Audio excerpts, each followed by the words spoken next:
Good morning student, स्वागत है आप सभी का आज के सेशन में। तो बच्चे आज की जो कक्षा है आपको रिकॉर्डेड फॉर्म में मिल रही है, क्योंकि लाइव में आपकी ऑलरेडी टेक्निकल की क्लास चल रही है। ठीक है, तो आज का जो टॉपिक है वो है आपका जियोग्राफी। जियोग्राफी में देखते हैं कि एनसीईआरटी बेसिस किस तरीके के क्वेश्चन आपको पूछे जा सकते हैं। ठीक है, देखिए सबसे पहला क्वेश्चन है बच्चे कि भारत का कौन सा भौतिक विभाजन खनिज भंडारों का भंडार गृह है जिसका निर्माण पुरानी क्रिस्टलीय, आग्नेय और रूपांतरित चट्टानों से हुआ है। सिंपल भाषा में अगर मैं आपको पूछूं तो सबसे ज्यादा मिनरल इनमें से कौन सी जगह मिलेगा भारत की अगर हम बात करें तो? ठीक है, नदर्न प्लेन्स है, ग्रेट हिमालयस है, पेनिनसुलर प्लेटू है या फिर आपका कोस्टल प्लेन है। ठीक है, तो आपको एक अंदाजा लगाना है कि भारत में सबसे ज्यादा जो मिनरल पाए जाते हैं, जो खनिज पाया जाता है, वो कहाँ पर पाया जाता है। ठीक है, अब बच्चे ऑप्शन जो है आपके बहुत अच्छे अच्छे दिए हुए हैं। ठीक है, नदर्न प्लेन्स में, ग्रेट हिमालयाज में, पेनिनसुलर प्लेटू में या फिर आपका कोस्टल प्लेन में, है ना। तो पेनिनसुलर प्लेटू, ठीक है, जो प्रायद्वीपीय पठार है भारत का, ये जो क्षेत्र है, यहाँ पे सबसे ज्यादा मिनरल आपको देखने को मिलेगा। एक नक्शे में बच्चे मैंने आपको दिखाया है, यहाँ पे आप देख सकते हैं, ये जो है आपका प्रायद्वीपीय पठार है। ठीक है, नीचे वाला क्षेत्र उत्तर का मैदान जो है आपका ये वाला क्षेत्र है, उसके ऊपर जो आपका हिमालयस है और किनारे पे जो है आपके तट है ना। और ये जो बीच का क्षेत्र है ये आपका प्रायद्वीपीय पठार है। तो प्रायद्वीपीय पठार में आप लोग देख सकते हैं कि यहाँ पे बहुत सारी चीजें हैं, जैसे कि यहाँ पे देखिए आप, यहाँ पे कोयला है ना, कर्नाटका वाला, आंध्र वाला क्षेत्र है आपका। ठीक है, यहाँ पे देखिए छोटा नागपुर का पठार वाला क्षेत्र है, मध्य प्रदेश का क्षेत्र है। ठीक है, यहाँ पे आपका ये आंध्र प्रदेश वाला क्षेत्र हो गया, इधर आपका उड़ीसा वाला क्षेत्र हो गया, झारखंड हो गया, छत्तीसगढ़ हो गया। ठीक है, और यहाँ पे जो है आपका ये महाराष्ट्र वाला क्षेत्र है। तो ये मतलब जो प्रायद्वीपीय पठार का क्षेत्र है ये वाला, यहाँ पे सबसे ज्यादा मिनरल्स जो है आपको देखने को मिलेगा। सबसे ज्यादा यहाँ पे आपको अलग अलग प्रकार के अयस्क देखने को मिलेंगे। ठीक है, लोह अयस्क, कोयला हो गया, बॉक्साइट हो गया। ठीक है, ऐसे खनिज संसाधन जो है भर भर के यहाँ पे आपको देखने को मिलते हैं। ठीक है, याद रखिएगा। अगला बच्चे, कश्मीर से कन्याकुमारी की ओर जाने पर दिन और रात की अवधि कम क्यों हो जाती है? ठीक है, सिमिलर क्वेश्चन पूर्व से पश्चिम वाला क्वेश्चन में पूछा जाता है।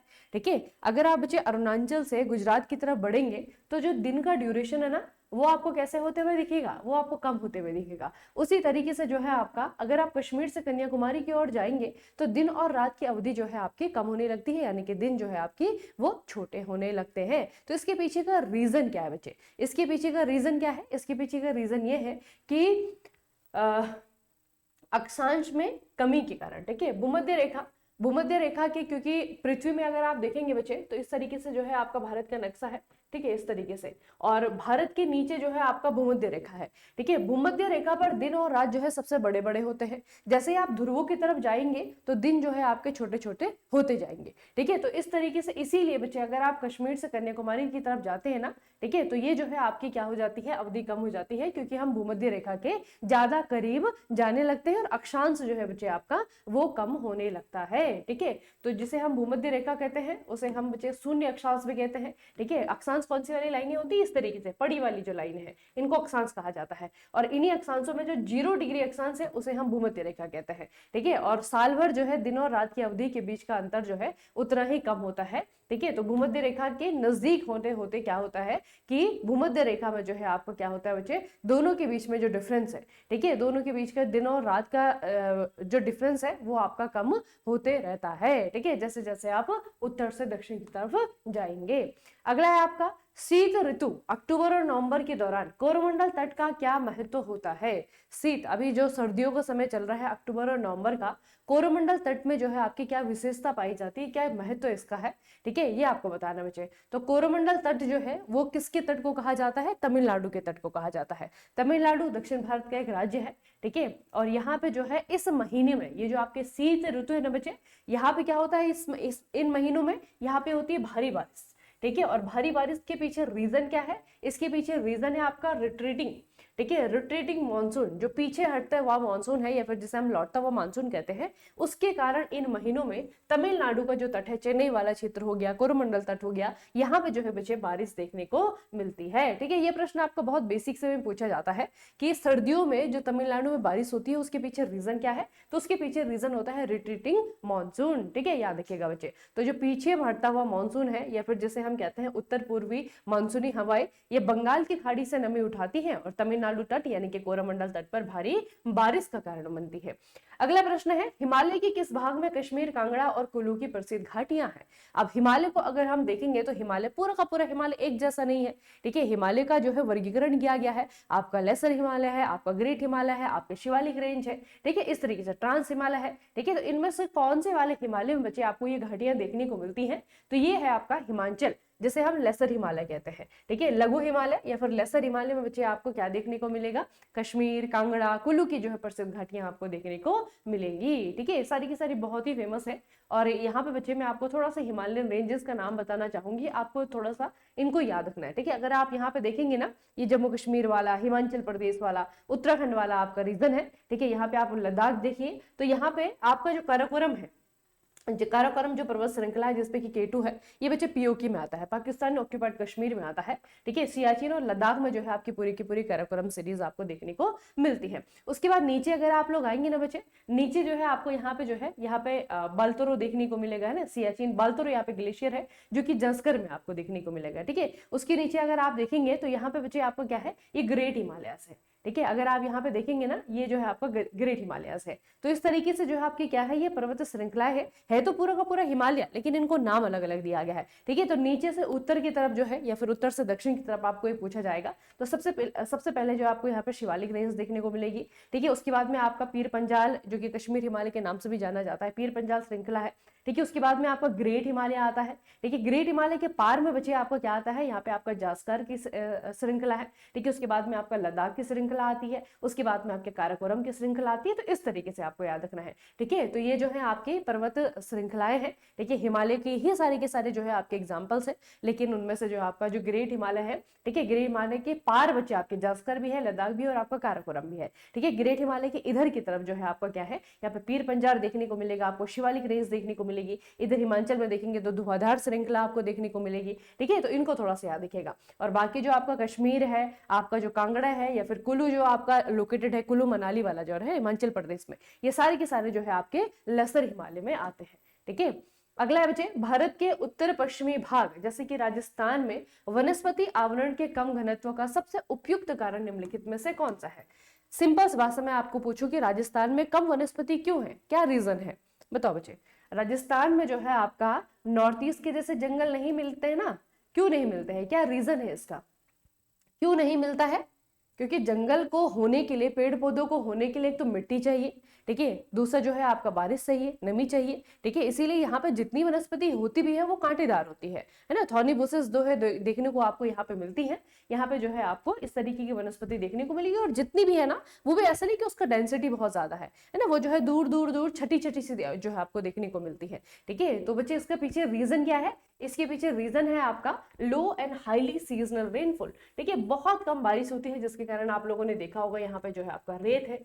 ठीक है, रेत जो है आपको यहाँ पे देखने को मिलती है, बिल्कुल जो है आपका लो फर्टाइल एरिया यहाँ पे आपको देखने को मिलता है। ठीक है, तो थार मरुस्थल में बहुत ही कम वर्षा, लगभग 50 सेंटीमीटर से भी कम यहाँ पे जो है आपकी बारिश होती है, जिसके कारण जो है आपका यहाँ पे क्या होती है, कम बारिश है, जिसके कारण जो प्राकृतिक वनस्पति है वो यहाँ पे विकसित नहीं हो पाती है। और कम बारिश का रीजन क्या है बच्चे? यहाँ पे अरावली पर्वत श्रृंखला। ठीक है, अगर आप राजस्थान, ये जो आपका राजस्थान का पश्चिम वाला हिस्सा है ना, जो थार डेजर्ट है, थार डेजर्ट जो है ना बच्चे, इस तरीके से अरावली पर्वत श्रृंखला जाती है। ये रही आपकी अरावली पर्वत श्रृंखला।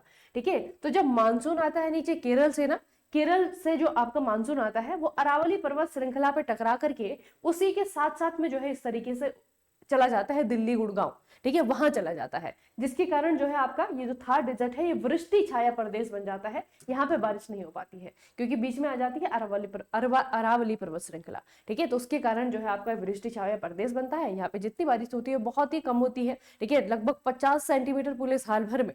ठीक है, इसीलिए जो है आपका ये वाला क्षेत्र बेरेन रह गया, बंजर रह गया, रेत वाला रह गया, और जिसके कारण जो है वनस्पति भी यहाँ पे अच्छे से नहीं उगती है। अगला बच्चे, वह स्थानीय पवन जो ग्रीष्म काल में दिन के दौरान भारत के उत्तर और उत्तर पश्चिमी मैदानों में बहने वाली गर्म और शुष्क हवा है, उसे क्या कहा जाता है? बताओ, गर्मियों में दिल्ली में, यूपी में, हरियाणा में कौन सी वाली हवा देखने को मिलती है?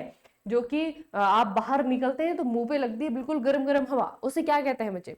ये जो है आपकी एक सीजनल विंड है, दूसरा जो है रीजनल विंड है। रीजनल और सीजनल क्यों? क्योंकि रीजनल बच्चे, क्योंकि ये सिर्फ ऐसा नहीं कि आपको पूरे भारतवर्ष में देखने को मिल रहा है, ठीक है, उत्तर भारत और उत्तर पश्चिमी भारत में जो है ये हवाएं आपको देखने को मिलेंगी, दक्षिण भारत में नहीं। तो रीजनल है, क्षेत्रीय पवन है। सीजनल है क्योंकि सिर्फ एक ही सीजन में देखने को मिलती है, गर्मियों के समय, ठीक है। तो इस हवा को क्या कहते हैं बच्चे? लू कहते हैं, ठीक है। जो गर्म हवा होती है भारत में, जो कि एक स्थानीय पवन है, ठीक है, जो कि एक लोकल विंड है, ये है आपकी लू, ठीक है। और कहाँ पे देखने को मिलती है बच्चे? ये देखने को मिलती है उत्तर और उत्तर पश्चिमी भारत में। अच्छा, भारत के उत्तर पश्चिमी भाग, पंजाब हो गया, हरियाणा हो गया, यहाँ पे शीतकालीन वर्षा किस परिघटना के कारण होती है? अभी हमने देखा कि तमिलनाडु में सर्दियों के मौसम में जो बारिश होती है उसके पीछे रीजन है रिट्रीटिंग मॉनसून, यानी कि लौटता हुआ मानसून।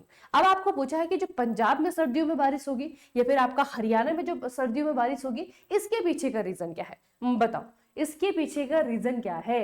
अभी जो हमने देखा बच्चे, इस बार पंजाब में देखा ना आप लोगों ने, मानसून ने किस तरीके से तबाही फैलाई है ना, और जितनी भी नदियां यहाँ पे थी उन सभी में जो है उफान आया, और उसके कारण पंजाब में जो है आपका बहुत सालों बाद इस तरीके से एक हैवी फ्लड देखने को मिलता है, ठीक है। तो उसके पीछे रीजन क्या था? क्या मानसून इतना सख्त था या फिर मानसून इतना शक्तिशाली था? तो मानसून में चाहे अकेले नहीं था, ठीक है। इस बार क्या हुआ, यहाँ पे बारिश आती है, ऐसा नहीं कि पहली बार ही आई है, सर्दियों के मौसम में, शीतकाल में बचे आपका पंजाब हो गया, हरियाणा हो गया, लगभग उत्तर भारत वाला जो क्षेत्र, उत्तर पश्चिम भारत वाला जो क्षेत्र है, यहाँ पे जो है आपका सर्दियों के मौसम में बारिश आती है। और उसके पीछे रीजन होता है वेस्टर्न साइक्लोनिक डिस्टर्बेंस, जिसे हम कहते हैं पश्चिमी चक्रवात विक्षोभ, ठीक है। याद रखिएगा, ये कहाँ से आता है बच्चे? ये आता है आपका अरब सागर से। कहां से आता है? अरब सागर से आता है, ठीक है। याद रखिएगा, ये अरब सागर से आता है पश्चिमी चक्रवाती विक्षोभ, और ये जो है अधिकतर जो है भारत का जो पश्चिमी क्षेत्र है, भारत का जो उत्तरी क्षेत्र है, वहां पे जो है बारिश करता है। अब इस बार क्या हुआ कि जो पश्चिमी विक्षोभ अभी आना था सर्दियों में, ठीक है, ये सर्दियों में आना था, ये पहले आ गया, और मॉनसून के साथ में मिलकर के जो है इसने खूब बारिश करी, इतनी बारिश करी, उसका जो है आप लोगों ने न्यूज तो देखा ही, ठीक है, क्या हुआ इस बार पंजाब में, ठीक है। तो ये बच्चे आपको याद रखना है कि पंजाब और हरियाणा में जो बारिश होती है सर्दियों के मौसम में, शीतकालीन जो वर्षा होती है, उसके पीछे रीजन क्या है बच्चे? उसके पीछे रीजन है आपका पश्चिमी चक्रवाती विक्षोभ, ठीक है। ये विक्षोभ कहाँ से आते हैं? ये एक्चुअल में इंडियन ओशन, भूमध्य सागर से बच्चे ऊपर की ओर उड़ते हैं, पूरब की ओर यात्रा करते हैं, और उत्तर भारतीय मैदानों में आवश्यक शीतकालीन वर्षा का कारण बनते हैं, ठीक है, जो कि रबी फसलें, विशेष रूप से गेहूं के लिए महत्वपूर्ण होती है ना। तो ये जो है आप बच्चे आपको देखने को मिलती है उत्तर पश्चिमी भारत के मैदानों में। अच्छा, पूर्वी तटीय मैदान के दक्षिणी भाग को क्या कहा जाता है? ठीक है, भारत का नक्शा बनाइए, ठीक है, भारत का पूर्वी तट ये वाला हो गया, ठीक है, इसका भी जो दक्षिणी भाग है ये वाला, इसे क्या कहा जाता है? अब देखो बच्चे, इनमें से सभी को जो है यहाँ पे डिनोट कर लेते हैं, ठीक है। अगर कोंकण कोस्ट कहें तो कोंकण कोस्ट आपका कौन सा वाला है? महाराष्ट्र हो गया, फिर गोवा हो गया, फिर आपका कर्नाटक हो गया, ठीक है, इसको जो है आपका कोंकण कोस्ट कहा जाता है। मालाबार तट किसे कहते हैं? केरल के तट को जो है मालाबार तट कहा जाता है। नदन सरकार, जो उत्तरी सरकार है, ये आपका कौन सा वाला है? ये है आपका ये उड़ीसा वाला जो तट है, ठीक है। और कोरोमंडल तट जो है बच्चे, वो ये है तमिलनाडु वाला तट, ठीक है। तो इसी के बारे में तो पूछा है कि तमिलनाडु यानी कि भारत का जो पूर्व भाग में जो दक्षिणी भाग है ना, पूरब हो गया इधर और दक्षिण हो गया इधर, इसे क्या कहते हैं? कोरोमंडल तट कहा जाता है। इसे जो है तमिलनाडु का तट भी कहते हैं, ठीक है। तो पूर्वी तटीय मैदान में दो मुख्य भागों में विभाजित किया गया है। उत्तरी भाग को उत्तरी सरकार कहा जाता है और दक्षिणी भाग को कोरोमंडल तट कहा जाता है, ठीक है। याद रखना बच्चे, ये हो गया आपका कोरोमंडल तट। अच्छा, इसमें थोड़ा सा याद रखिएगा, अभी मैंने आपको बताया कि उत्तरी सरकार, तो उत्तरी सरकार में जो है आपका आंध्र का तट भी आता है, आपका हल्का सा वेस्ट बंगाल का हो गया, आपका उड़ीसा का तट हो गया, है ना। ये पूरा ही जो है आपका उत्तरी सरकार होता है। और सिर्फ अगर हम देखें उड़ीसा के तट को तो उसको उत्कल तट भी कहा जाता है, ठीक है। याद रखना बच्चे इसे। अगला है आपका लघु हिमालय, हिमाचल और शिवालिक के बीच स्थित अनुदैर्ध्य घाटियों को दून के नाम से जाना जाता है। निम्नलिखित में से कौन सा दून का उदाहरण नहीं है? अब देखो बच्चे, किसकी बात हो रही है? ये हो रही है अभी लेसर हिमालय, अभी हमने पढ़ा ना लेसर हिमालय, कहाँ पे? कुल्लू वाला क्षेत्र, कश्मीर वाला क्षेत्र, कांगड़ा की जो वैली है हिमाचल प्रदेश में, ठीक है। तो ये जो है आपका लेसर हिमालय में है। अब क्या है बच्चे? लेसर हिमालय, ठीक है, जो आपका लेसर हिमालय है, और जो नीचे आपके शिवालिक रेंज है, ठीक है, शिवालिक रेंज जो है ये हिमालय की सबसे नवीनतम श्रृंखला है, नवीनतम सबसे नई है। यहाँ पे जो है आपके छोटे छोटे पर्वत है, बहुत ज्यादा हाइट इनकी नहीं है, बहुत ज्यादा ग्रीनरी जो है शिवालिक में देखने को आपको मिलती है, ठीक है। तो ये जो आपका लेसर हिमालय है, ये जो आपका शिवालिक रेंज है ना, इनके बीच में जो है घाटियां हैं। क्या है बच्चे? घाटियां हैं, बड़ी बड़ी जो है घाटियां हैं। और इन घाटियों को क्या कहा जाता है? दून कहा जाता है। क्या कहा जाता है? दून कहा जाता है। ज्यादातर ये घाटियां कहाँ पे देखने को मिलती हैं? उत्तराखंड में देखने को मिलती है। कहाँ पे देखने को मिलती है? हिमाचल प्रदेश में देखने को मिलती है। ठीक है, तो बच्चे इन्हीं का एग्जाम्पल है ये जो आपका दून है ना। आप लोगों ने उत्तराखंड की कैपिटल के बारे में तो सुना होगा, देहरादून। ठीक है, तो देहरादून बेसिकली क्या है? ये आपके घाटी है। किस किस पर्वत श्रृंखला के बीच की घाटी है? आपका लेसर हिमालय और आपका शिवालिक रेंज, दोनों के बीच में बच्चे आपकी घाटी स्थित है। और ऐसी ही घाटियां उत्तराखंड में और भी हैं। ठीक है, फॉर एक एग्जांपल आपका देहरादून है, आपका पाटली दून है, आपका कोटली दून है ना। तो ये तीनों ही एग्जांपल आपके बिल्कुल सही है। कश्मीर घाटी जो है बच्चे, ये दून का एग्जाम्पल नहीं है। ठीक है, कश्मीर वैली ये दून का एग्जाम्पल नहीं है। ठीक है, याद रखिएगा। बाकी जो है आपका पाटली दून, कोटली दून, देहरादून, ये सारे के सारे जो है आपके दून का एग्जाम्पल है। ठीक है, तो ये जो है आपकी दो प्रकार की घाटियां होती हैं, शिवालिक के बीच में और लेसर हिमालय के बीच में।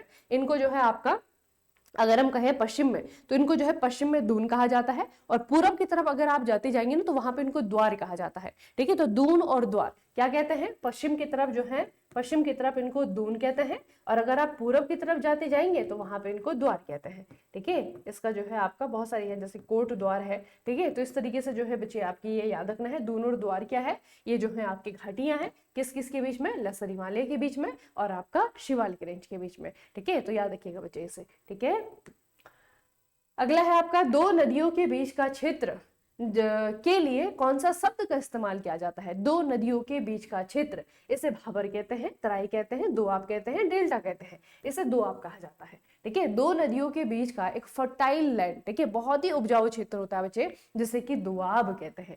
क्या कहा जाता है? दोआब कहा जाता है। गंगा यमुना का दोआब है। ठीक है, इसी तरीके से यमुना और इसकी सहायक नदियों के बीच में दोआब बनता है। ठीक है, तो दोआब क्या है बच्चे? इसका मतलब होता है आपका दो, और आप का मतलब होता है पानी यानी कि नदी। ठीक है, तो दो आब यानी कि दो नदियों के बीच का उपजाऊ भूमि, उसे कहा जाता है दोआब। जैसे पंजाब है ना, पंजाब, हम अब तो पंजाब कहते हैं। तो पंजाब कैसे बना है? पंजाब यानी कि पांच नदियों के बीच का क्षेत्र, पंजाब। ठीक है, तो दोआब मतलब दो नदियों के बीच का क्षेत्र। तो यहाँ पे इंडिया में कुछ बहुत ही फेमस जो है आपके दोआब है, जो कि आपको पूछे जाएंगे, इसीलिए मैं आपको बता रही हूँ, याद रखिएगा। ठीक है, देखिए सबसे पहले बच्चे आपका सिंध सागर दोआब है। अगर आप देखेंगे ना, सिंध सागर दोआब, सिंध सागर दोआब किस किस के बीच में है? यहाँ पे आपकी सिंधु नदी है, और इधर जो है आपकी क्या है? झेलम नदी है। यहाँ पे देखिए बच्चे, ये आपका है झेलम नदी। तो झेलम और सिंधु के बीच का जो क्षेत्र है, उसे कहते हैं सिंध सागर दोआब। उसके बाद है आपका झेलम और चिनाब के बीच का क्षेत्र। झेलम और चिनाब के बीच का जो दोआब है, उसे कहते हैं चेज दोआब।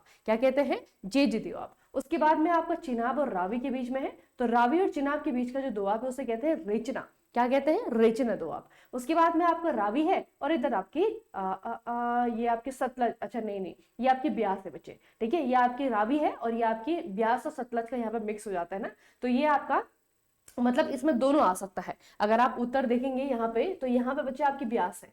अब ब्यास क्या होता है कि सतलज में मिल जाती है। ठीक है, तो ये क्वेश्चन आपका रावी और ब्यास के बीच का जो दोआब है, उससे भी आ सकता है, या फिर रावी और सतलज के बीच का दोआब है, उसका भी आ सकता है। ठीक है, तो ये आपको याद रखना, बारी। ठीक है, तो बारी रावी और आपका ब्यास नदी के बीच का दोआब है। उसके बाद आता है आपका बिस्त, बहुत ज्यादा एग्जाम में पूछा जाता है। ये आपका सतलज का और ब्यास के बीच का क्षेत्र। ठीक है, सतलज और ब्यास के बीच का जो दोआब है, उसे कहते हैं हम बिस्त दोआब। ठीक है, इसे याद रखिएगा बच्चे। बाकी आपका दिल्ली दोआब है, यहाँ पे आपकी जमुना नदी है, इधर आपकी गंगा नदी है। ठीक है, इसे जो है आपका क्या कहते हैं? दिल्ली दोआब कहा जाता है। ठीक है, तो इसे बच्चे याद रखना है कि इतने जो है दोआब हमारे उत्तर भारत में हमें देखने को मिलते हैं, जो कि नदियों के बीच के क्या है? क्षेत्र है, फर्टाइल लैंड है। ठीक है, अगला बच्चे, उष्णकटिबंधीय पर्णपाती वनों को किस महत्वपूर्ण कारक के आधार पर आर्द्र और शुष्क पर्णपाती में विभाजित किया गया है? अब देखिए, उष्ण पर्णपाती वनों के बारे में ही क्यों क्वेश्चन पूछा गया है। ये जो जंगल है बच्चे, उष्ण कटिबंधीय पर्णपाती वन, पर्णपाती यानी कि वो वन जो कि साल में कुछ हफ्तों के लिए अपने पत्तों को छोड़ देते हैं, पतझड़ वन जिन्हें हम कहते हैं। तो भारत में कौन सा वाला जंगल है जो कि सबसे ज्यादा पाया जाता है? कौन सा वाला वन है जो कि सबसे ज्यादा पाया जाता है? वो यही है, उष्ण कटिबंधीय पर्णपाती वन है। और भारत में अगर आप देखेंगे तो उष्ण कटिबंधीय पर्णपाती वन को भी फर्दर हमने दो भागों में कैटेगराइज कर दिया है। एक तरफ आपके नम उष्णकटिबंधीय पर्णपाती वन है, दूसरी तरफ आपके शुष्क उष्णकटिबंधीय पर्णपाती वन है। ठीक है, तो इसको हमने वेट और ड्राई, ठीक है, मॉइस्ट और ड्राई या फिर वेट और ड्राई में जो है हमने इसे डिवाइड कर दिया। तो जो क्लासिफिकेशन का फैक्टर है वही आपको पूछा है कि हमने इसे दो भागों में तो डिवाइड कर लिया है, लेकिन किस आधार पे हमने इसे डिवाइड किया है वो आपको पूछा है कि आधार क्या है, व्हाट इज द बेस। ठीक है, आपने इसको क्या किया है, बांटा कैसे है, किस बेस पे बांटा है। सबसे पहले है कि टाइप ऑफ सॉइल, मिट्टी के प्रकार के बेस पे बांटा है। एवरेज टेम्परेचर, औसत तापमान के आधार पे बांटा है। एल्टीट्यूड, हाइट के आधार पे हमने बांटा है, या फिर ऊष्मा की मात्रा, अमाउंट ऑफ रेनफॉल। ठीक है, तो ये है बच्चे आपका अमाउंट ऑफ रेनफॉल। ठीक है, बारिश जो है जहां पे ज्यादा होगी वहां पे मॉइस्ट ट्रॉपिकल डिसिडियस फॉरेस्ट पाए जाएंगे, जहां पे बारिश कम होती है वहां पे आपके ड्राई डिसिडियस फॉरेस्ट पाए जाएंगे। भारत में कौन से वाला सबसे ज्यादा है, ड्राई वाला। ठीक है, भारत में जो सबसे ज्यादा फैलाव है वो है आपका ड्राई डिसिडियस फॉरेस्ट का। ठीक है, याद रखना है बच्चे इसे। तो अमाउंट ऑफ रेनफॉल के बेस पे हमने क्या कर दिया है, इन जंगलों को दो भागों में बांट दिया है। ठीक है, और क्या होता है बच्चे, ये होता है आपका वर्षा की मात्रा। थोड़ा सा इसमें जो है आपका पढ़ने में दिक्कत होगी, मैं इसे सही करके आपको दे दूंगी। ठीक है, तो सीधे संबंधित है, जो हमारे बच्चे मॉइस्ट है यानी कि आर्द्र पर्णपाती वन है वहां पे आपका 100 से लेकर के 200 सेंटीमीटर के बीच की बारिश होती है।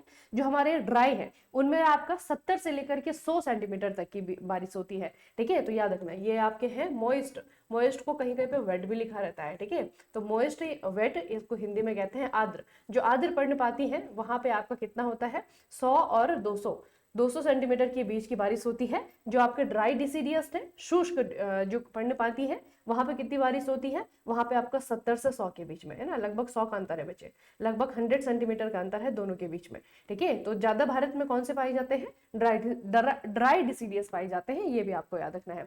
अगला बच्चे, उनकी भौतिक संरचना के संदर्भ में पश्चिमी घाट और पूर्वी घाट के बीच में सबसे महत्वपूर्ण अंतर निम्नलिखित में से कौन सा है। पश्चिमी घाट पश्चिम में है, पूर्वी घाट पूरब में है, लेकिन दोनों में एक बड़ा डिफरेंस है। ठीक है, जो पश्चिमी घाट है उसे हम सह्याद्री भी कहते हैं, याद रखिएगा। ठीक है, ये डिफरेंस नहीं है, डिफरेंस कुछ और है।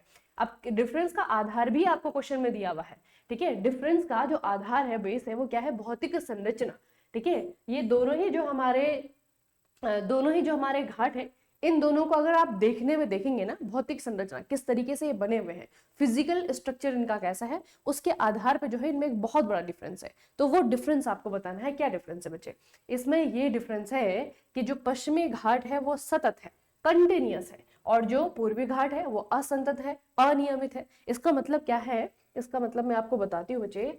यहाँ पे जाएंगे, फिर से भारत बनाएंगे, ये रहा हमारा भारत। ठीक है, इधर की तरफ जो है आपका ये पश्चिमी घाट है, और इधर की तरफ जो है आपका पूर्वी घाट है। लेकिन पूर्वी घाट को कभी भी हम ऐसे नहीं बना पाएंगे। क्यों नहीं बना पाएंगे, क्योंकि ऐसा है ही नहीं। ठीक है, पूर्वी घाट जो है ना बच्चे, वो इस तरीके से कटा छटा सा है, इस तरीके, थोड़ा यहाँ पे, थोड़ा यहाँ पे, थोड़ी पहाड़ियां यहाँ पे, थोड़ी यहाँ पे, इस तरीके से, है ना, ऐसा है ये। तो ये जो पूर्वी घाट है ये असतत है, मतलब कि कंटिन्यूअस नहीं है। जबकि जो पश्चिमी घाट है ना, वो बिल्कुल कंटिन्यूअस जो है आपकी पहाड़ी है, जैसे हिमालय है ना, हिमालय भी आपका कंटिन्यूअस माउंटेन रेंज है। ठीक है, उसी तरीके से जो पश्चिमी घाट है वो आपका कंटिन्यूअस है।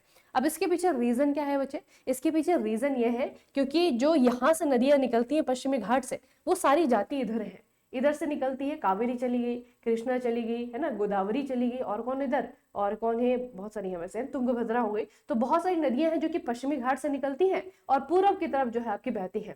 अब जब नदियां बच्चे यहाँ पे बहेंगी तो घाटियां बनाएंगी। इसके कारण जो पूर्वी घाट है ना, वो असतत है, अनियमित है ना, डिसकंटिन्यूअस है, ये कंटिन्यू नहीं है। ठीक है, तो दोनों के बीच में यही डिफरेंस है, जो पश्चिमी घाट है वो सतत है, और जो पूर्वी घाट है वो असतत है, अनियमित है। ठीक है, दूसरा क्या है कि जो हाइट है बच्चे, वो पश्चिमी घाट की ज्यादा है। ठीक है, पश्चिमी घाट में जो पहाड़ियां है ना, माउंटेन जो पीक्स है, वो जो है आपकी ज्यादा ऊंची है कंपेयर टू पूर्वी घाट, है ना। जो आपका ईस्टर्न घाट है वो आपका कंपेरेटिवली थोड़ा सा नीचे है। ठीक है, वो आपका हाइट में भी कम है। ठीक है, याद रखना बच्चे। पश्चिमी घाट सतत है और उन्हें केवल दर्रों यानी कि पासेस के माध्यम से पार किया जा सकता है।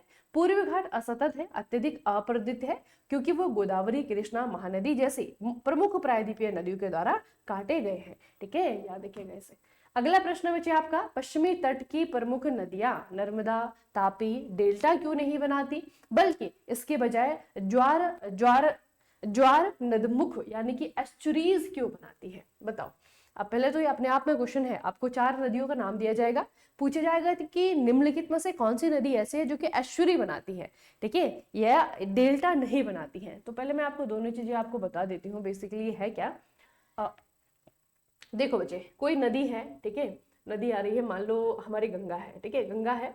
अब गंगा जब आपका बच्चे बांग्लादेश में एंटर करती है, बांग्लादेश में एंटर करने के बाद वो ब्रह्मपुत्र से मिलती है, और उसके बाद में जब वो आपके बंगाल की खाड़ी में गिर रही है ना, ये मान लो बंगाल की खाड़ी है, ये है आपके बे ऑफ बंगाल, ठीक है। अब गंगा जो है जब बंगाल की खाड़ी में गिरेगी ना, तो ऐसे नहीं कि ऐसे आ गई और गिर गई, ऐसा नहीं होता है। आप गूगल मैप में जाके देखिए, ऐसे नहीं मिलेगी, है ना, वो आपकी ऐसी नहीं है। तो ऐसी क्यों नहीं है, वो कैसी है, गंगा नदी इस तरीके से आती है, और फिर जैसे ही बंगाल की खाड़ी में गिरने वाली है ना बच्चे, उससे पहले जो है वो आपकी छोटी छोटी इस तरीके से जो है छोटी छोटी ट्रिब्यूटरीज में जो है आपके बट जाती है, इस तरीके से, है ना, इस तरीके से जो है खूब सारी जो है ट्रिब्यूटरीज जो है गंगा से निकलती है, और वो जो है इस तरीके से बट जाती है।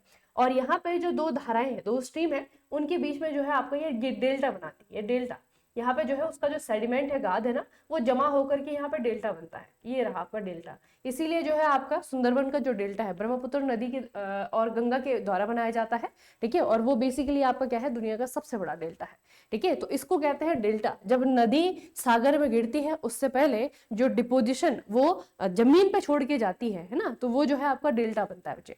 अब क्या है, ये नदियां डेल्टा इसलिए बना पा रही हैं क्योंकि नदियों की जो स्पीड है बच्चे वो सागर में गिरने से पहले बहुत स्लो हो गई, तो बहुत सारी जो है शाखाओं में बढ़ जाती है, ठीक है। जबकि हमारी जो पश्चिम की तरफ बहने वाली नदियां हैं, जिसमें आपकी नर्मदा आती है, तापी आती है, वो स्लो नहीं बहती हैं, वो जो है आपकी दरार घाटी से होकर के बहती हैं।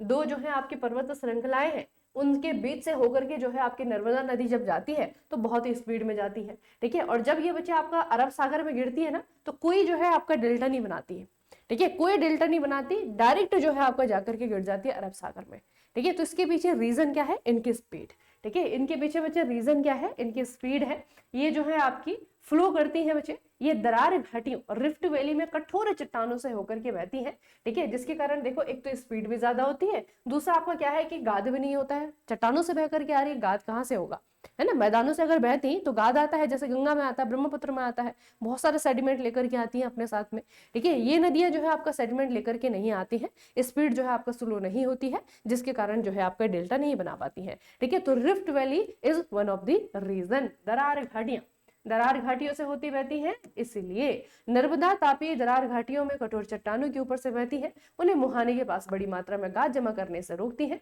वह डेल्टा के बजाय ज्वार नदमुख ज्वारीय मुहाना बनाते हुए छोटे तीव्र मार्गों से अरब सागर में प्रवेश कर जाती है, तीव्र मार्ग जल्दी से, है ना। अगला क्वेश्चन है बच्चे आपका ITCZ, इसके बारे में हम पहले भी पढ़ चुके हैं, दोबारा पढ़ लेते हैं।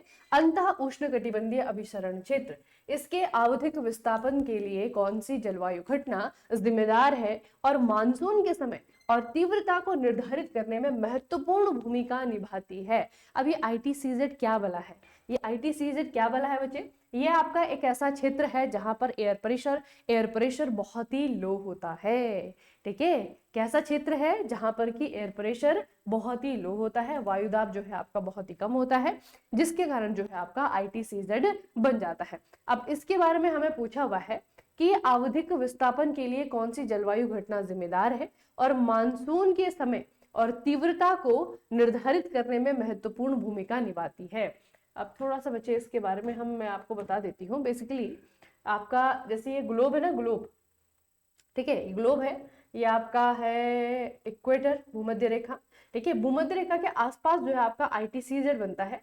ITCZ मतलब कि ऐसा क्षेत्र जहां पर कि एयर प्रेशर बहुत ही कम है, और ये ITCZ हमेशा एक ही जगह नहीं रहता, ये जो है आपका ऊपर नीचे खिसकते रहता है, ठीक है। तो ये जब ऊपर नीचे खिसकता है तो भारत में जो जलवायु एंटर होता है ना बच्चे, उसको भी जो है आपका इफेक्ट करता है।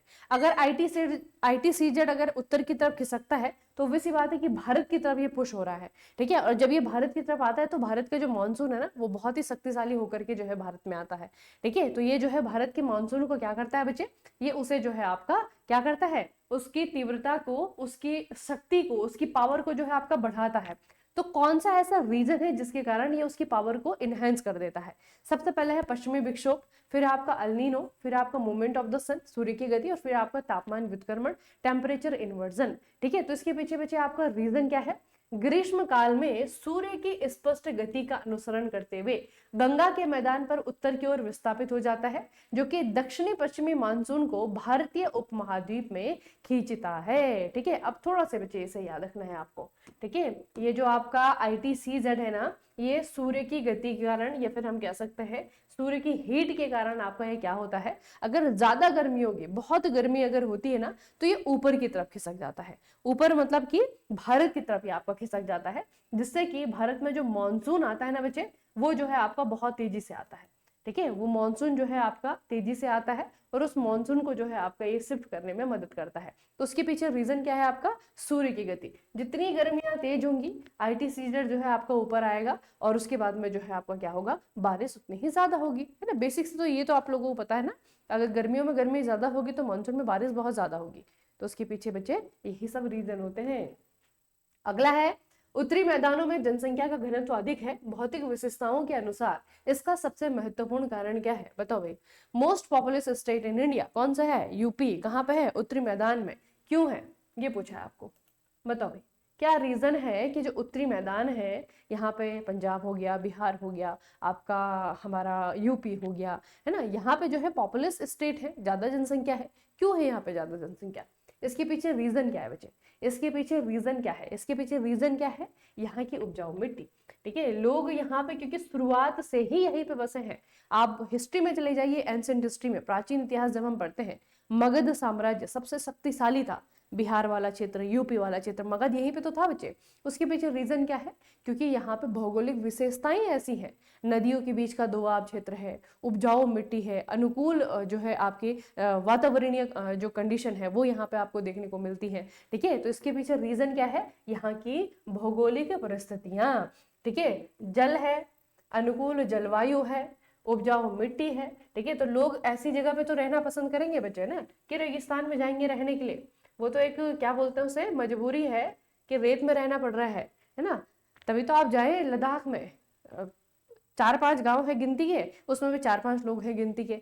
तो क्यों नहीं वहां पे पॉपुलेशन है, क्योंकि भौगोलिक परिस्थितियां ऐसी नहीं है। ठीक है, तो उपजाऊ मिट्टी, पर्याप्त जलापूर्ति और अनुकूल जलवायु, ये जो है आपका रीजन है कि ज्यादातर लोग जो है आपके यहीं पे बसते हैं। सबसे घनी आबादी वाला क्षेत्र है। अच्छा, निम्नलिखित में से किसे आधारभूत उद्योग माना जाता है, क्योंकि यह कई अन्य उद्योगों के लिए कच्चा माल प्रदान करता है। बताओ भाई, कौन सा है आपका रॉ मटेरियल देने के लिए, कौन सा है बेसिक इंडस्ट्री। बेसिक इंडस्ट्री वस्त्र उद्योग है, बहुत ही बेसिक से इन्होंने ऑप्शन दे दिए हैं। ऑप्शंस बहुत ही ज्यादा आपका बेसिक आ गया है, आप फट से पहचान लेंगे। बेसिक इंडस्ट्री कौन सा है बच्चे, जो कि रॉ मटेरियल का काम करता है। बताओ भाई, आपका वस्त्र उद्योग है, टेक्सटाइल इसमें तो नहीं होता है, टेक्सटाइल इंडस्ट्री में रॉ मटेरियल के रूप में कपास लगता है ना। उसके बाद है आपका ऑटोमोबाइल। ऑटोमोबाइल में भी अब ये कच्चा माल प्रोवाइड करने के लिए नहीं है, ऑटोमोबाइल में तो आपकी गाड़ियां बनती है, इनको कच्चे माल की जरूरत है। ठीक है, सीमेंट में भी आपका जो है चूना पत्थर कच्चा माल के रूप में लगता है, सीमेंट आपका फाइनल प्रोडक्ट है। ठीक है, यहाँ पे है लोहा और इस्पात, है ना, आयरन और स्टील। अब ये आयरन और स्टील इंडस्ट्री जो है बच्चे, ये आपका रॉ मटेरियल प्रोवाइड करता है, कच्चा माल जो है आपका ये उत्पादित करता है, प्रोवाइड करता है, और इस कच्चे माल को हम फिर कहीं पर भी इस्तेमाल कर सकते हैं। सबसे जरूरी जो है ऑटोमोबाइल सेक्टर में, है ना, इनको जो है ऑटोमोबाइल सेक्टर में हम इस्तेमाल कर सकते हैं। तो लोहा और इस्पात उद्योग क्या है आपका, एक बेसिक इंडस्ट्री है, और ये जो है आपका कच्चे माल प्रोवाइड करता है। ठीक है, अगला है बच्चे, भारत के पूर्वी तट पर स्थित सबसे गहरा स्थल से घिरा और अच्छी तरह से सुरक्षित बंदरगाह कौन सा है। बताओ भाई, हमारे पूरब में कौन सा ऐसा बंदरगाह है जो सबसे गहरा है, कौन सा वाला है, कौन सा ऐसा पोर्ट है जो कि सबसे गहरा है पूरब में। ठीक है, डायरेक्शन देख लो, क्या दिया हुआ है, पूरब दिया हुआ है बच्चे। ठीक है, चेन्नई है, कोलकाता है, पारादीप है, विशाखापट्टनम है। चेन्नई कहाँ पे, तमिलनाडु में, कोलकाता वेस्ट बंगाल में, पारादीप उड़ीसा में, और विशाखापट्टनम आपका आंध्र प्रदेश में। तो सबसे गहरा कौन सा इनमें से और सुरक्षित भी है, ये है आपका विशाखापट्टनम। ठीक है, विशाखापट्टनम जो है आपका सबसे गहरा और सुरक्षित बंदरगाह है। ठीक है, अब यहाँ पे एक और चीज याद रखना बच्चे, डॉल्फिन नोज नाम की एक पहाड़ी बंदरगाह की रक्षा करती है, जिससे यह बहुत ही सुरक्षित हो जाता है। ठीक है, क्या नाम है बच्चे इस पहाड़ी का, डॉल्फिन नोज, इसको भी याद रखना है ना, एनसीईआरटी में आपका मेंशन है तो इसको हम याद रखेंगे, डॉल्फिन नोज। ठीक है, ये जो है आपके बच्चे एक पहाड़ी है जो कि इस बंदरगाह को क्या करती है, सेफ गार्ड करती है, इस बंदरगाह की रक्षा करती है। ठीक है, विशाखापट्टनम। अगला बच्चे, वह आरक्षित क्षेत्र जिनमें पौधों और जानवरों के एक बड़े समूह के लिए संरक्षित क्षेत्र शामिल होते हैं और इनमें आदिवासी और संरक्षण क्षेत्र भी शामिल होते हैं, इनको क्या कहा जाता है, बताओ। अब यहाँ पे ऑप्शन बहुत अच्छे दिए हुए, मतलब कि कंफ्यूजिंग ऑप्शन दिए हुए हैं। आपको लगेगा कि नेशनल पार्क भी सही है, आपको लगेगा वाइल्ड लाइफ सेंचुरी भी सही है, रिजर्व फॉरेस्ट भी सही है और आपका बायोस्फीयर रिजर्व भी सही है। ठीक है, अब थोड़ा सा दिमाग लगाओ बच्चे।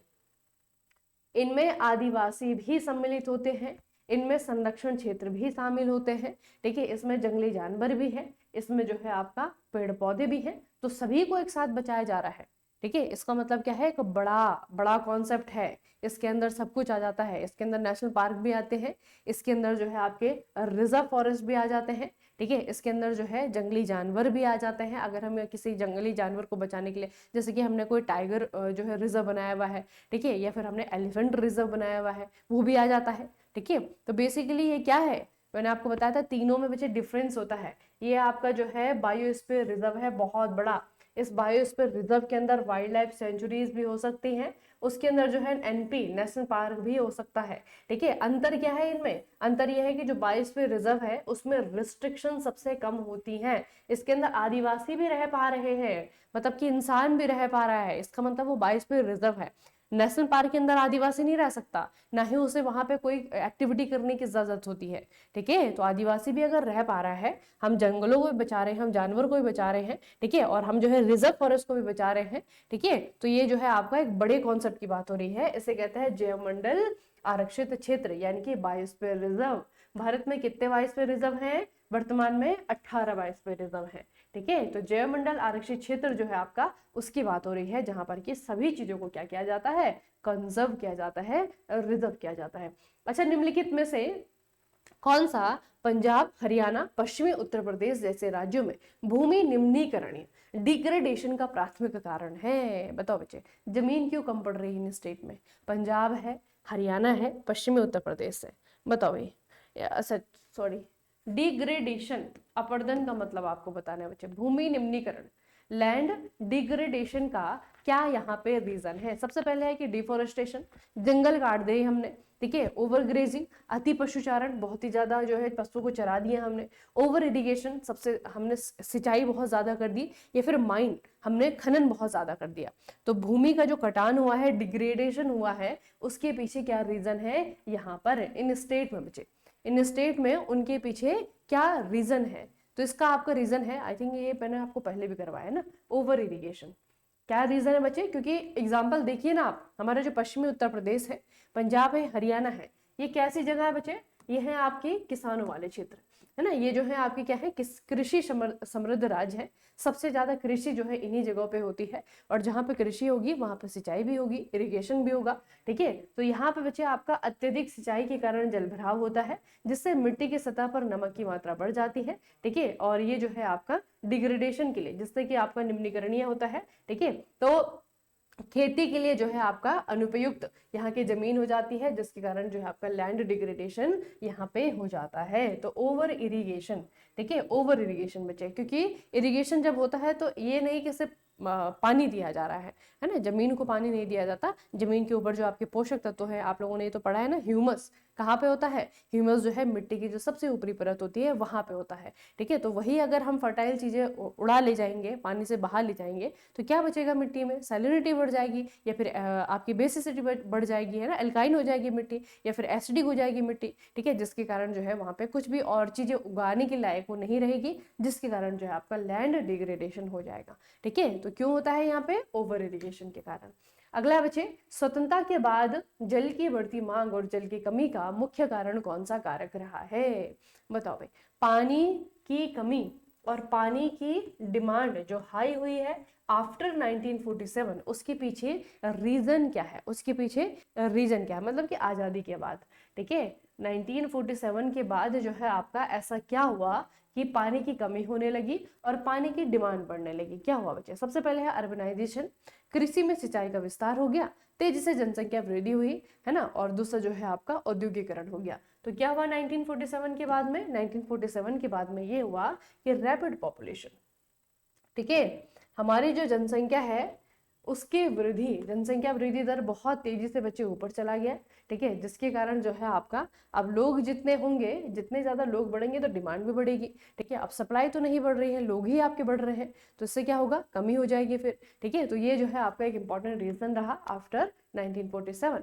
अगला बच्चे, भारत का सबसे बड़ा ज्वारीय ऊर्जा टाइडल एनर्जी उत्पादक स्थल क्षेत्र किस क्षेत्र में स्थित होने की संभावना है? बताओ भाई, टाइडल एनर्जी सबसे ज्यादा जो है आपके टाइड्स यहाँ पे कौन सी जगह में आते हैं? गल्फ ऑफ मन्नार में, गल्फ ऑफ खंबात में, आपका बे ऑफ बंगाल में, अंडमान और निकोबार द्वीप समूह में। और ये तो आपका है भी, आपका यहाँ पे एक ज्वारीय बंदरगाह भी है, ठीक है, क्योंकि टाइड आते हैं ना, इसीलिए जो है आपका यहाँ पे ज्वारीय बंदरगाह है। तो कौन सी जगह है बच्चे? ये है आपका गुजरात का तट, ठीक है। यहाँ पे है आपकी खंबात की खाड़ी, ठीक है, खंबात की खाड़ी जो है यहाँ पे टाइडल एनर्जी को प्रोड्यूस करने के लिए जो है एक बहुत ही अच्छा अप्रोप्रिएट प्लेस है ये, ठीक है कहाँ पे बच्चे? ये है आपका कहाँ पे? गुजरात में, ठीक है। तो खंबात की खाड़ी जो है आपका यहाँ पे टाइडल एनर्जी के लिए अच्छे ऑप्शंस है। अगला है, निम्नलिखित में से कौन सी स्थिति चाय की खेती के लिए आदर्श नहीं है? यहाँ पे बच्चे चाय की खेती, चाय की खेती के लिए कौन सी स्थिति आदर्श नहीं है? बताइए कौन सी है? तो सबसे पहले अगर हम देखें कि भारत में चाय का उत्पादन सबसे ज्यादा कहाँ पे होता है? सबसे ज्यादा जो है आपका असम में होता है, ठीक है, असम में होता है।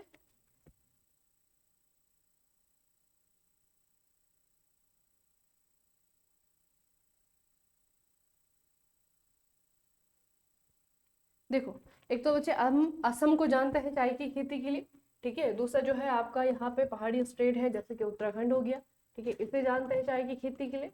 दूसरा जो है आपका दक्षिण में कर्नाटका वाला जो क्षेत्र है उसे हम जानते हैं चाय की खेती के लिए। अब यहाँ पे कौन से प्रकार की मिट्टी पाई जाती है, किस प्रकार की यहाँ पे जलवायु है? क्योंकि यहाँ पे जो है आपका चाय के लिए अच्छे क्या है, यहाँ पे अच्छी कंडीशन है चाय के लिए, ठीक है। तो यहाँ पे बेसिकली आपका क्या होता है ना बच्चे, याद रखना, dry arid climate with low annual rainfall, ठीक है। ये जो है आपकी कंडीशन है जिसके कारण यहाँ पे जो चाय की खेती है वो बहुत अच्छे से हो जाती है, ठीक है। अधिकतर आप लोगों ने देखा होगा कि चाय की जो खेती है ना वो ढलानों पे होती है, ठीक है। ढलानों पे क्यों होती है बच्चे? क्योंकि जो चाय का पौधा है ना वो बहुत ज्यादा पानी में नहीं हो पाता है, ठीक है। तो ढलान में यही होता है कि पानी आता है, फिर पानी जो है आपका आसानी से उसमें पानी निकल जाता है।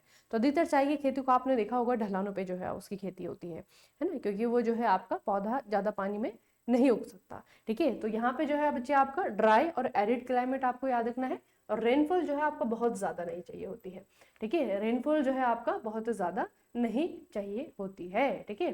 तो ये थोड़ा सा आपको याद रखना है किस प्रकार की जो है आपका जलवायु चाहिए चाय की खेती के लिए।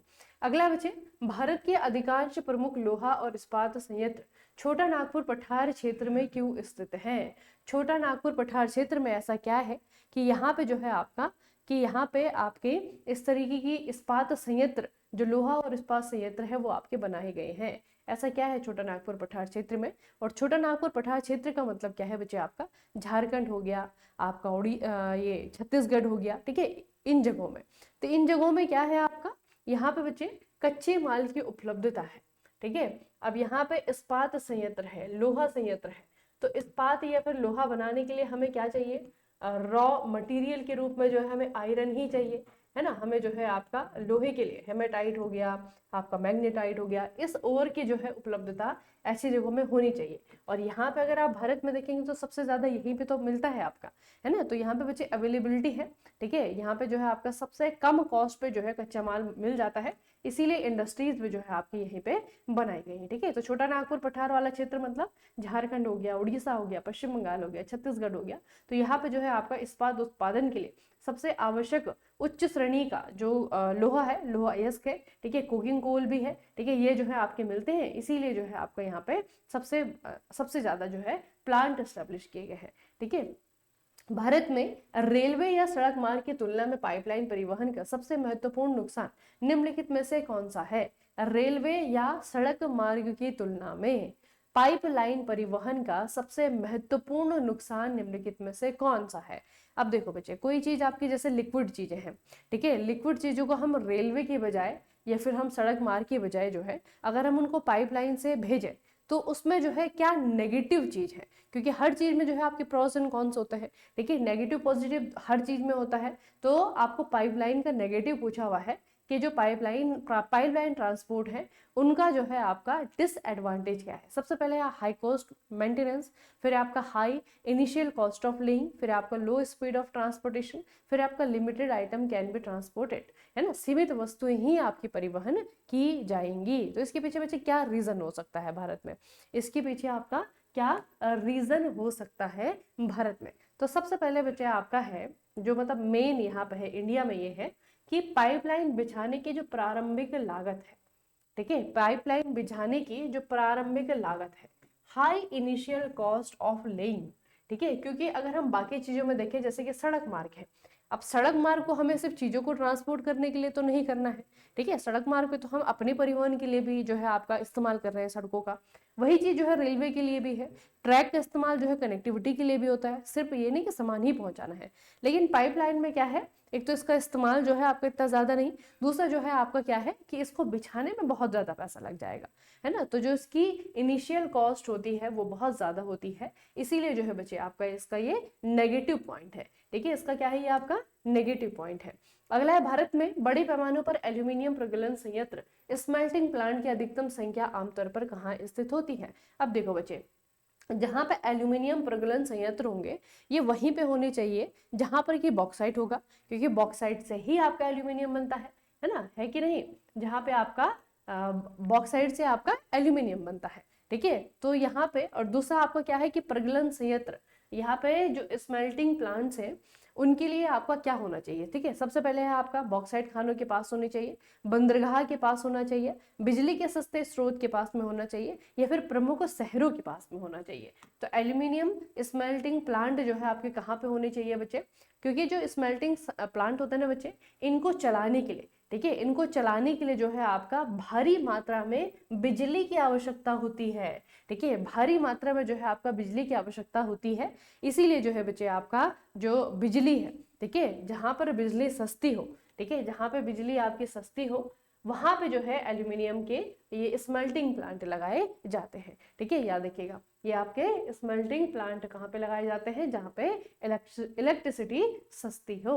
ग्रामीण भारत में अत्यधिक व्यक्तिगत और दो तरफा संचार प्रदान करने के लिए निम्नलिखित में से कौन सा सबसे उपयुक्त उपकरण है? यह है आपका रूरल इंडिया, ग्रामीण भारत में दो लोगों के बीच का या फिर जो कम्युनिकेशन होता है, ठीक है, उसके लिए सबसे सस्ता जो है आपको क्या पूछा हुआ है, मीडियम पूछा हुआ है, ठीक है, सबसे सस्ता मीडियम जो है आपको क्या हो सकता है रूरल इंडिया में?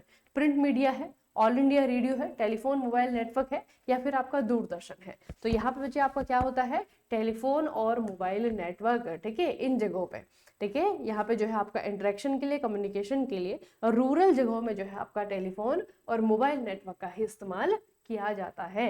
अच्छा, वनों की किस श्रेणी को सबसे मूल्यवान माना जाता है? क्योंकि उन्हें लकड़ी उत्पादन और अन्य उत्पादों के लिए भी स्थायी रूप से चिन्हित किया गया है और वो पूरी तरह से संरक्षित हैं। तो ये आई थिंक आप लोगों ने किया हुआ है।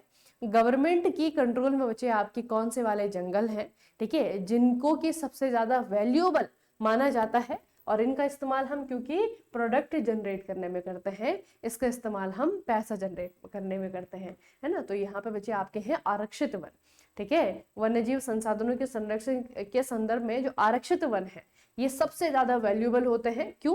क्योंकि यहाँ पे लकड़ी का, ठीक है, लकड़ी और उत्पादों के लिए जो है आपका स्थायी रूप से इनको नॉमिनेट किया गया है, ठीक है। तो जो आरक्षित वन है वो सबसे ज्यादा वैल्यूएबल है। अच्छा, सेवा क्षेत्र के बढ़ते योगदान के बावजूद कृषि को भारतीय अर्थव्यवस्था की रीढ़ क्यों माना जाता है? देखो, अभी क्या है कि बच्चे भारत में जो लोग है ना, उनका जो कंट्रीब्यूशन है वो सेवा क्षेत्र में धीरे धीरे धीरे बढ़ रहा है, ठीक है। और सेवा क्षेत्र जो है इकोनॉमी के लिए, किसी भी देश की, मतलब हमारे ही देश के लिए नहीं, किसी भी देश के बच्चे इकोनॉमी के लिए सेवा क्षेत्र जो है एक बहुत इंपॉर्टेंट सेक्टर है। अगर सेवा क्षेत्र आपका अच्छे से एस्टेब्लिश है तो उसका माना जाता है कि वहां पे जो है आपका विकास ज्यादा है, ठीक है। लेकिन फिर भी जो है कृषि को हमारे देश की रीढ़ की हड्डी क्यों माना जाता है, इसके पीछे एक रीजन है, क्योंकि हमारे देश के ज्यादातर जो लोग हैं, अधिकांश जनसंख्या का जो हिस्सा है वो आजीविका के लिए, ठीक है, वो जो है आपका लिवलीहुड के लिए डिपेंड है किस पे, इस सोर्स पे, यानी कि प्राइमरी सेक्टर पे, यानी कि कृषि पे, ठीक है। तो क्योंकि लोगों के कारण बचा ना, क्योंकि ज्यादातर लोग जो है आपका वो इसी पे डिपेंड है, इसीलिए जो है आपका ये क्या है, भारत की अर्थव्यवस्था की रीढ़ की हड्डी है। हालांकि ये रीढ़ की हड्डी धीरे धीरे जो है आपका ये शिफ्ट हो रही है ना। अभी जो है लोग जब पढ़ लिख रहे हैं ना, तो बहुत कम आप लोगों ने किसानों के बच्चों को भी देखा होगा, किसान के बच्चे भी जो है किसान नहीं बनना चाह रहे हैं, या फिर इसके जो एलाइड सेक्टर है वहां पर नहीं जाना चाह रहे हैं। तो उसके पीछे एक रीजन है, क्योंकि लोग पढ़ लिख गए हैं, सेवा क्षेत्र में जो है ज्यादातर लोग जो है आपके जाते हैं, है ना। तो उसके पीछे बचे आपका ये रीजन है, ये भी याद रखिएगा। धीरे धीरे हमारी पॉपुलेशन भी शिफ्ट हो रही है। अच्छा, पृथ्वी का चुंबकीय क्षेत्र मुख्य रूप से पृथ्वी के आंतरिक भाग के किस परत के भीतर संवहन धाराओं, कन्वेंशनल करंट के कारण उत्पन्न होता है? कौन सी वाली जगह है वो? तो पृथ्वी के भीतर बच्चे आपका होता है आउटर कोर, ठीक है। अब देखो बच्चे, पृथ्वी के भीतर अगर आप जाओगे, है ना, जहाँ पे हम खड़े हैं पृथ्वी में, इसके अंदर जो है अगर हम खुदाई करते करते करते करते जाएंगे तो अलग अलग प्रकार की जो है हमें लेयर मिलेगी। सबसे ऊपर की जो लेयर है वो है आपकी क्रस्ट, है ना। उसके बाद आपकी आती है मेंटल, मेंटल में भी आपके दो आती है, अपर मेंटल आती है, लोअर मेंटल आती है। उसके बाद आता है आपका कोर, कोर में भी आपका दो आता है, एक आपका इनर कोर है जो सबसे अंदर है, इनर कोर, और एक आपका जो है आउटर कोर है, ये आपका आउटर कोर, ठीक है। तो इन दोनों को मिलाकर के जो है आपका कोर बनता है। तो इसमें से बचे ये जो आउटर कोर है ना, आउटर कोर, इस आउटर कोर की एक विशेषता है कि यहाँ पे क्या होता है, कन्वेंशनल करंट जो है आपको देखने को मिलती है, ठीक है। इस पृथ्वी की इस परत के भीतर जो है आपके संवहनीय धाराएं जो है बच्चे आपकी क्या होती हैं, उत्पन्न होती हैं। और इसके पीछे रीजन क्या है, क्योंकि जो आउटर कोर है ना वो आपका तरल अवस्था में है, ठीक है, वो लिक्विड फॉर्म में है, उसमें जो है आपका आयरन और निकल पाया जाता है। और यहाँ पे जो है आपका संवहनीय धाराएं जो कि गतिशील पृथ्वी डायनमो प्रभाव के माध्यम से चुंबकीय क्षेत्र उत्पन्न करती है, ठीक है। तो कन्वेंशनल करंट के कारण जो मैग्नेटिक फील्ड उत्पन्न होता है वो होता है आपका आउटर कोर में, बाह्य कोर में। अगला बच्चे, हिमालय पर्वतों के निर्माण के लिए मुख्य रूप से किस प्रकार की प्लेट सीमा, प्लेट बाउंड्री जिम्मेदार है? हिमालय पर्वत जो बना होगा जब गोंडवाना लैंड जो है आपका वो धीरे धीरे धीरे जो है आपका यूरेशियन प्लेट की तरफ बढ़ा, तब जो है बच्चे आपका तैतीस सागर पहले था, तैतीस सागर जो है आपका खत्म होकर के हिमालय पर्वत बन गया, ठीक है। तो उसके पीछे का रीजन क्या है बच्चे, ठीक है, यहाँ पे पूछा हुआ है कौन सी वाली प्लेट सीमा है, कौन से वाला जो है आपका ऑप्शन है जिसके कारण हिमालय पर्वत बना है। तो कौन से वाले रीजन है, रीजन याद रखिएगा, ये है आपका conventional continental continental convergent boundary, ठीक है। इसमें क्या होता है, एक कॉन्टिनेंटल प्लेट है जो कि दूसरी कॉन्टिनेंटल प्लेट की तरफ क्या हो रही है, शिफ्ट हो रही है, ठीक है। दोनों जब आप आपस में बचे आपके एक दूसरे की तरफ जाती है दोनों कॉन्टिनेंटल प्लेट, ठीक है, तो बीच में जो आपका क्षेत्र है वो जो है आपका ऊपर की तरफ उठता है, जिससे आपका हिमालय बना हुआ है, ठीक है। तो इस सीमा को, इस अभिसारी सीमा को क्या कहा जाता है, कॉन्टिनेंटल कन्वर्जेंट बाउंड्री, ठीक है। और इसमें आपके कौन कौन से प्लेट है, हिमालय का जो निर्माण हुआ है, जो भारतीय प्लेट है जो कि गोंडवाना लैंड का हिस्सा था, भारतीय प्लेट इसका, और यूरेशियन प्लेट, ठीक है, दोनों के आपस में टकराने से या फिर दोनों के एक तरफ की ओर गति करने से जो आपका बचे फोल्डिंग हुआ है, जो वलित पर्वत जो बना है हिमालय, है ना, उसके कारण जो है बच्चे आपका ये फोल्डिंग या फिर आपका जो वलित पर्वत है उसका निर्माण हुआ है, जैसे हमने हिमालय नाम दिया है बाद में, ठीक है। तो हिमालय का निर्माण जो है आपका प्लेटों के आपस में एक तरफ जो है आपका दोनों की एक दूसरे की तरफ या फिर कह सकते हैं कि टकराने के कारण आपका हुआ है, ठीक है। अच्छा, स्वच्छ शीतकालीन रातों के दौरान तापमान वितरण, ऊंचाई के साथ तापमान में वृद्धि सामान्य क्यों है? पहले एक नंबर का क्वेश्चन बच्चे इसी से रिलेटेड आएगा, आप ये याद रखना, इस शब्द का मतलब क्या है, टेम्परेचर इन्वर्जन, ठीक है। टेम्परेचर इन्वर्जन का मतलब क्या है आपका, increase in temperature with height, ठीक है। टेम्परेचर जो है हाइट के साथ में बढ़ता है, वैसे टेम्परेचर जो है हाइट के साथ में बढ़ता नहीं है। ठीक है, आप लोगों को ये तो पता है ना, जैसे आप हाइट की तरफ जाते जाएंगे, अब बच्चे पहाड़ों में चली जाइए, है ना, आप अपने प्लेन वाले जो स्टेट है वहां पे जाइए, और जो आपके पहाड़ी वाले जो राज्य है वहां पे जाइए। ठंड ज्यादा कहाँ पे होगी? जहाँ पे ऊंचाई है, जहाँ पे हाइट है। लेकिन कभी कभी जो है आपका टेम्परेचर इन्वर्जन देखने को मिलता है, तापमान व्युत्क्रमण देखने को मिलता है, जहां पर क्या होता है, ऊपर तो आपकी ठंडी, ऊपर तो आपकी गर्म हवा है और नीचे जो है आपकी ठंडी हवा है। तो ये जो है बच्चे आपका शीतकालीन रातों में, यानी कि जब सर्दियों का मौसम होता है उस समय क्यों होता है। और इसी का एक रीजन है बच्चे आपका, इसका एक रीजन है कोहरा, है ना। कोहरा तभी तो लगता है नीचे, क्योंकि ऊपर तो आपकी हवा गर्म हो गई, जो ठंडी हवा है वो नीचे ही ट्रैप हो जाती है। ठीक है, और आपको पता है कि जो गर्म हवा है वो आपकी हल्की होती है, वो ऊपर चली जाती है, जो ठंडी हवा है उसमें जो है आपका ज्यादा भारीपन होता है, जिसके कारण वो नीचे ही ट्रैप हो जाती है। ठीक है, तो इसका कारण क्या है बच्चे, सर्दियों में जो साफ रातें होती है उसके कारण जो टेम्परेचर इन्वर्जन होता है, क्योंकि जमीन तेजी से गर्मी विकीर्ण करती है, जिससे इसके पास की हवा ऊपर की हवा की तुलना में अधिक ठंडी हो जाती है। ठीक है, इस रीजन को थोड़ा सा याद रखिएगा, because the ground radiate heat rapidly. ठीक है, जो बच्चे आपका क्या होता है, जो ग्राउंड है, जो आपकी जमीन है, सर्दियों में वैसे भी ठंडा रहता है सब कुछ, है ना, तो जो भी आपका रेडिएशन आता है उसके कारण जो हवा है वो आपकी नीचे वाली जो हवा है वो कैसी हो जाती है, ठंडी हो जाती है। ठीक है, तो लंबी तरंग विकिरण के माध्यम से जो तेजी से जो आपकी हवा होती है वो ऊष्मा खो देती है। ऊपर वाली जो हवा है वो ऑलरेडी जो है आपकी गर्म है, क्योंकि वो ऊपर है, हल्की है। ठीक है, और नीचे वाली जो आपकी हवा है वो जमीन से टकराने के कारण जब वो आपका रेडिएट होकर के आती है तो वो जो आपकी ठंडी हो जाती है। तो सतह के निकट की हवा ऊपर की हवा की तुलना में तेजी से ठंडी हो जाती है, जिससे कि व्युत्क्रमण यानी कि इन्वर्जन इन टेम्परेचर हमें देखने को मिलता है सर्दियों में। ठीक है, अगला है बच्चे भूविपेक्षी पवन, जियोस्ट्रॉपिक विंड समदाब रेखाओं के समानांतर चलती हैं। भू विक्षेपी पवन बनाने के लिए कौन से दो बल संतुलित होते हैं? अब ये थोड़ा टर्म याद रखना, जियोस्ट्रॉपिक विंड। ठीक है, पहले यहाँ पे बच्चे आपका समदाब रेखा क्या है? समदाब रेखा का मतलब क्या है?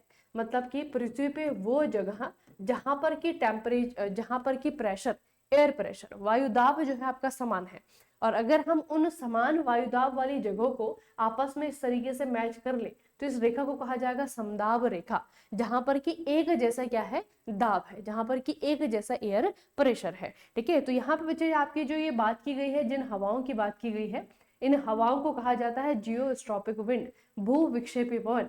ठीक है, और भू विक्षेपी पवन कहाँ पे चलती है? जो समदाब रेखा है उसके आसपास चलती है, उसके पैरेलल जो है आपकी चलती रहती है। ठीक है, तो ये किस कारण से आपकी आती है, जो भू विक्षेपी पवन आती है या फिर बनती है, इसके पीछे रीजन क्या होता है बच्चे? इसके पीछे रीजन होता है आपका प्रेशर ग्रेडियंट फोर्स, और दूसरा है आपका कोरियोलिस फोर्स। ठीक है, दाब प्रवणता और कोरियोलिस बल। ठीक है, ये दोनों बच्चे आपके रीजन होते हैं जिसके कारण भू विक्षेपी पवन, जियोस्ट्रॉपिक विंड बनती है, जो कि समदाब रेखाओं के साथ साथ चलती हैं। ठीक है, याद रखना बच्चे। दूसरा, अब यहाँ पे दो आपके वो है, मतलब दो यहाँ पे आपके नाम है, दो आपके शब्द है, दोनों का मतलब मैं आपको बता देती हूँ। पहला है आपका प्रेशर ग्रेडियंट फोर्स। ठीक है, ये प्रेशर ग्रेडियंट फोर्स क्या होता है बच्चे? हवा को उच्च से निम्न दाब की ओर धकेलना। ये वैसे पानी के जैसा ही है, याद रखना। जैसे बच्चे पानी है, पानी को आपने कभी नीचे से ऊपर की ओर जाते हुए देखा है? हमेशा हाइट से जो है आपका वो नीचे की तरफ आएगा, है ना। पहाड़ों से जो है पानी आपका रिस करके आता है मैदानों में, ऊपर से नीचे जाता है। वही जो आपकी टेंडेंसी है वो हवा की भी होती है, जहां पर हाई प्रेशर है वो उसे छोड़ करके जो है आपका लो प्रेशर को फिल करने की तरफ जो है आपकी हवाएं जाती है। ठीक है, तभी तो हवाओं की जो दिशा होती है वो हमेशा ऐसी होती है, high pressure to low pressure. ठीक है, तो इस इफेक्ट को आपका क्या कहा जाता है, इस फोर्स को क्या कहा जाता है? Pressure gradient. ठीक है, अगर दो बचे आपकी जगह है, एक जगह ए आपकी एक प्लेस है, दूसरा आपका बी प्लेस है। ठीक है, मैंने आपको कहा कि ए जो है आपका ये एक ऐसा प्लेस है जहां पर कि एयर प्रेशर कम है। ठीक है, और दूसरा जो है आपका बी प्लेस है जहां पर कि एयर प्रेशर ज्यादा है। तो हवा की दिशा क्या होगी? बी टू ए।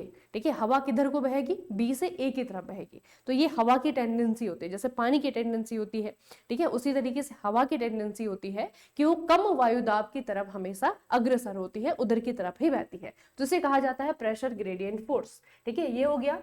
अब दूसरा आपका कोरियोलिस बल। कोरियोलिस बल बच्चे किसके क्या होता है इसमें, पृथ्वी आपको पता है कि अपनी ही गति पे जो है आपका घूम रही है, पृथ्वी का जो घूर्णन है ना, वो जो है बच्चे वो अपनी गति पे घूम रही है। अब वो जो अपनी अक्ष पे घूमती है उसके कारण जो ये हवाएं हैं जो उठ रही हैं पृथ्वी में, ठीक है, उनकी जो डायरेक्शन होती है वो भी उस फोर्स के कारण, वो जो घूर्णन है पृथ्वी का उसके कारण जो है आपका वो इफेक्ट होता है। उसी इफेक्ट को क्या कहा जाता है, कोरियोलिस फोर्स कहा जाता है, ठीक है। तो ये जो आपकी भूविक्षेपी पवन बनती है ना बच्चे, इसके पीछे रीजन है आपके दो रीजन है। अगला है बच्चे, कश्मीर घाटी में करेवा की सबसे विशिष्ट विशेषता किस प्रकार की कृषि गतिविधि की उनकी उच्च सघनता है। करेवा बेसिकली आपके क्या है, सेडिमेंट, ठीक है।